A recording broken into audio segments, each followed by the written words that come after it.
Bwana asifiwe tena. Wamama hoye. Wamama hoye. Wamama wa Yesu hoye.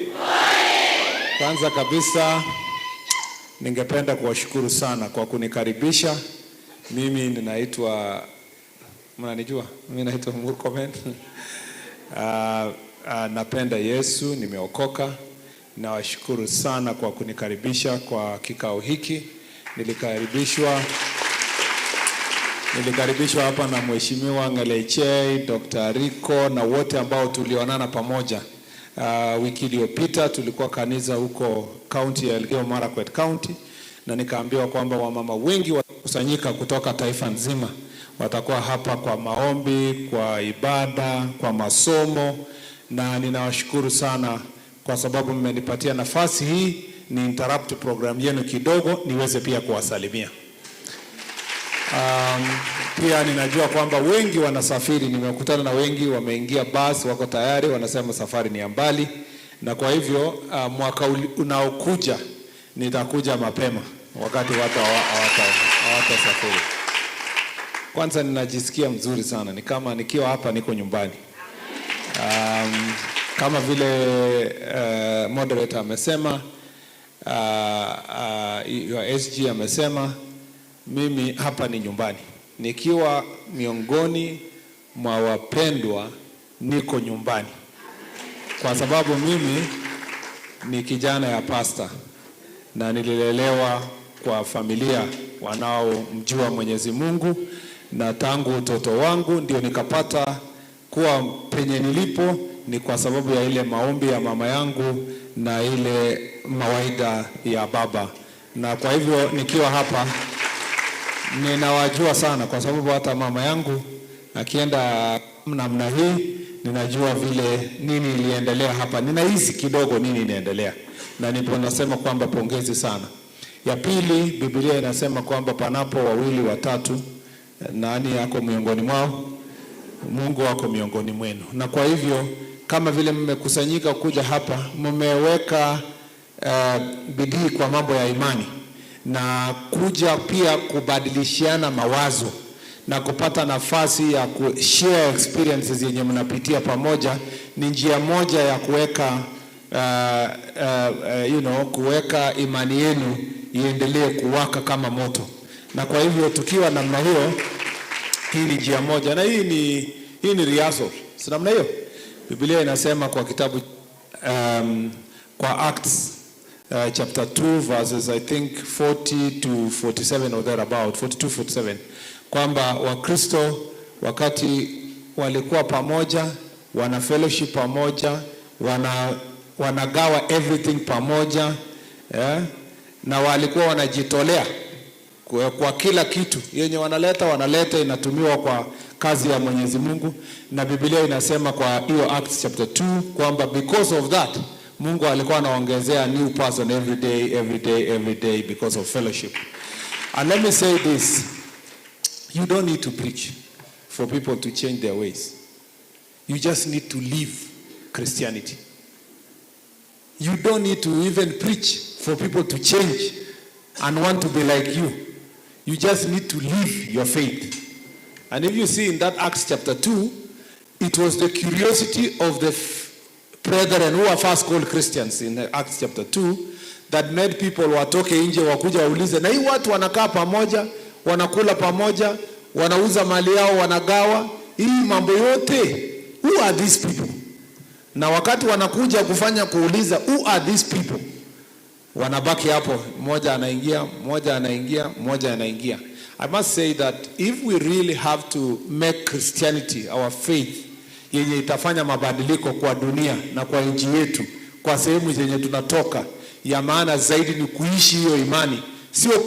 It's not just to profess, it's just to live that faith. Sijui kama nimesema kitu yenye mnaelewa. Hata Anania na Safira, kwani nini ndio ilifanyika? Because they were in fellowship na kila mtu alikuwa anajitolea. So during fellowship, one of the fellowship meetings, Anania na Safira wakasema kuna shamba tutauza na tutaleta pesa ndio tukue pamoja.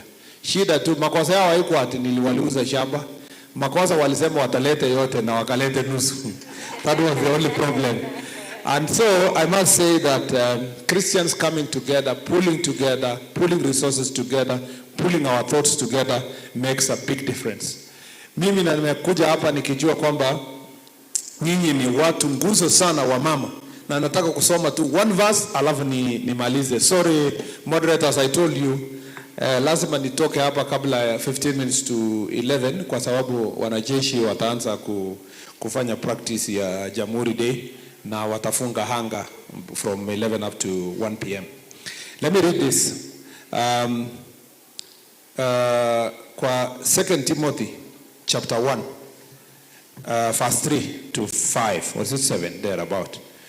Inasema, I thank God whom I serve as my ancestors did with a clear conscience, as night and day I constantly remember you in prayers. Recalling your tears, I long to see you so that I may be filled with joy. I am reminded of your sincere faith, first lived in your grandmother Lois and in your mother Eunice, and I am persuaded now lives in you. For this reason, I remind you to fan into flame the gift of God, which is in you through the laying of your hands. For the Spirit God gave us does not make us timid, but gives us power, love, and self-discipline. So do not be ashamed of the testimony of our Lord, of me in prison. Rather, join me in suffering for the gospel by the power of God. And so forth and so forth. Ukisoma hii kitabu ya 2 Timothy, you realize two very important people wenye walimenta Timothy. Grandmother yake Lois, wangapi wanaitwa Lois hapa? Na yes, kama grandmother ya Timothy, na mama yake Eunice. And I'm sure kuna ma Eunice hapa. Sindio wengi hapa. If you read this chapter, you realize the power of family fellowship na legacy based faith that is grown kwa familia. Mimi singekuwa mimi kama sio fellowship ya nyumbani. We used to have a small book we used to call for fellowship at every evening. In those who are colleges know ilikuwa inaitwa Nama Kisoma. So you read every day, the Bible in every day. And so as young children, we used to be interested in reading and then explanation, and then you grow your faith. And so the faith that is in me and the leadership that is in me was transferred from my father and my mother for me to be what you have. Nyinyi mmekuja leo hii fellowship hapa. Nyinyi wote ni Lois na nyinyi wote ni Eunice. Yeah. Now challenge yenye ninataka kuwapatia. Wangapi wako 40s? Between 40 and 49. Kama mimi. Yeah, so we are one generation. Wangapi wako 30s? 30s? Anyone to mkono? 30s. Those are the most important generations I want to talk to. Na wangapi wako 70s, 60s, 70s? Mama? Yeah, those are the grandmothers, our Lois. Now let me start with these of us who are mothers. Tunapoteza the current generation because of absence of family mentorship. Absence of family mentorship. I want to implore on you. Usipende Mungu tu na moto na encouragement ya kutoka fellowship. Najua saa hizi ukienda hii wiki moja ama siku ngapi? Mumewashiwa moto ya imani kabisa. Ukienda nyumbani unachoma watu. Mtoto hata akikonga kikombe hivi unasema shindwe kabisa. Yeah? Kwa sababu umetoka hapo umewekewa imani kali. Lakini kitu ya maana zaidi ni if we as mothers of my generation and the generation below, if we can borrow from the Loises of the previous generation, because tuko hapa sisi wa 30s and 40s kwa sababu wa mama wa 60s and 70s took care of us. They put a lot of effort in family values. I want us to kienda nyumbani. Let us ingrain in our children family values.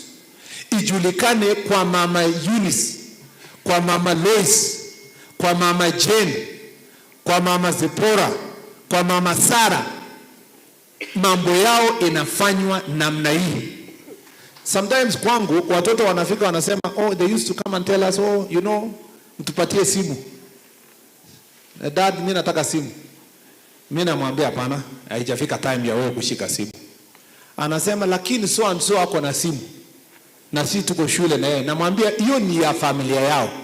Tradition ya kwa Kipchumba, simu haijafika time ya nyinyi kushika simu. And I'm not saying there's anything wrong with simu. In fact, I had to change at some point because the school required them. Now the school, they changed to require them to have a phone, to have a computer, to have all those things. But the thing is that as a family, nyinyi kama wa mama, you must build your family traditions, family faith, family ways. Mtoto wako akikua, ni must know kwetu haifai kufanywa namna hii. Kwa sababu kwetu tumeokoka. Na kwetu tunapanga maneno namna hii. Kwetu tunasalimia watu, my children wakienda kusalimia watu wanashika mkono hivi. Watoto wengine wanaambia kwa nini nyinyi mnashika mkono mbili? Naambia, wanaambia ni mama yetu ndiye alisema ifanywe namna hii. So you must grow that tradition of every family, because the challenges we are having today, ndio tamalizia. Challenges tuko nayo saa hizi, drugs, alcohol, pornography, mambo ya goons, mambo ya hii tabia zote. And we are growing a generation that are very defiant because wanaraiziwa na internet na simu. Wanapata access to information all over the world. So our children are not the way sisi tulimekuwa raised. But if you have that fellowship at home, and I'm not saying ati ukifanya hivyo mtoto hatakosea. Atakosea, lakini vile Biblia inasema atakumbuka ile foundation yenye umeweka. Hata kwetu sisi we are not the same. Mimi nimekuwa namna hii, my brothers imeenda namna hii, my sister namna hii. Kila mtu ako na challenges yake. Lakini when we meet, when we talk, everybody goes back kusema, lakini mama alituambia na baba alituambia tukiwa nyumbani kwa fellowship. Kanisa ilitufunza tukiwa Sunday school. Sisi tunafaa kuwa namna hii. And I really want to encourage wamama wenye wako hapa. Mkienda nyumbani, and especially of my generation and below, it is time we invest in our children, invest them in family values, in the way of faith, in traditions that can last forever, and ingrain in them faith that can be inherited for generations. That people can say, huyu ni mtoto wa Jane. Sunaona huyu mtoto anakaa kama mtoto wa Jane. Huyu ni mtoto ya hiyo familia ya David. Sunaona hiyo familia wanakaa namna hii. Huyu ni mtoto wa familia fulani, because ile values ingrain kwa our children. I am saying this because just beside being a Christian, I am your cabinet secretary for matter security. And the challenges we are facing with young people are enormous. Ni mingi. Lakini we can solve these problems from the root, and the root is the family. Tuko pamoja? Please, don't hand over your children to teachers. Don't hand over your children to Sunday school. Don't hand over your children to pastor. Take personal responsibility as a parent to make sure that your children grow in the ways of faith. You know? Unajua, again, the last thing, in this generation yetu, kidogo mtoto akisumbua ashike simu acheze nayo. Ndio asikue busy. Si namna hiyo? Ama kwa nyumba tuko wote, kila mtu wako WhatsApp. Tuko mama ako TikTok, watoto wako TikTok. So eventually, children are raising themselves the way they know best using their phones. There is nothing that can replace personal attention to your children. There is nothing that can replace that. Mimi hata mwenye niko very busy, at least niko lucky, bibi yangu aliwacha kazi, akasema wacha nikae na watoto. So me I have to work double, ndio ni support bibi, na ni support watoto, because they are helping me to make sure that there is someone who is looking after the kids all the time. So even you as mothers, create as much time. I know you are busy, nyinyi ni walimu, wengine wanafanya kazi wapi nini, but I really want to say that we want to see more Lois, we must see more Eunice among us, and let us grow Timothys in our republic. Sinamna hiyo? We want to see more Timothys, where now the Pauls, hawa ni kina Paul wako hapa, pastor, reverend, moderator, hawa ni Paul. Hawa ndio sasa wanaenda kutake over. Lakini Paul akienda kukutana na Timothy mtoto yako, akuwa anakutana kama wewe umemsongesha imefika mahali fulani. Sasa Paul akienda kusema anasema, that faith I saw in you, that first started with your grandmother Lois and went to your mother Eunice, and it lives in you. Na akambia uashie moto kabisa isiwahi kuzama. Iendelee kuendelea. The last thing, let's talk to our kids. Write letters to them, like Paul wrote to Timothy. Yeah? May not be a letter, it may be a phone call, it may be something. Squeezy. Sio kama siku zile. When I came to school, my father doesn't even know na mother nilikuja kufanya nini Nairobi.